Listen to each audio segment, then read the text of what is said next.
So, in a few hours' time, the last South Koreans will have left a joint factory complex in the north, ending an important symbol of cross-border cooperation.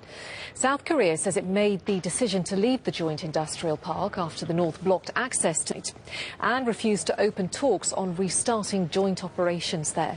More than 100 workers returned from Kaesong Industrial Complex on Saturday, and just 50 South Koreans remain there.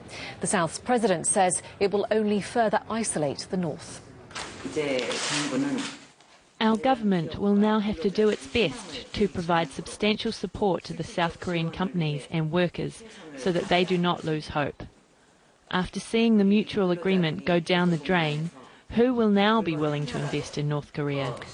The withdrawal of all South Korean personnel now from Kaesong, we're entering uncharted territory once more. This is the worst crisis that's ever befallen this joint industrial complex since it opened in 2004. The 50 people coming out on Monday are largely infrastructure workers responsible for electricity, water, telecommunications.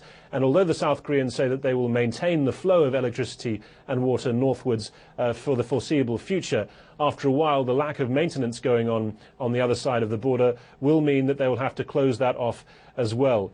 As to whether this is a permanent shutdown, it's still too early to say. Certainly the North Koreans are saying that South Korea will have to shoulder the responsibility for that if it were to happen. So no declaration of permanent closure from the north, certainly none from the south yet, although the language from President Park Geun-hye was pretty damning of North Korea's future prospects of getting international investment.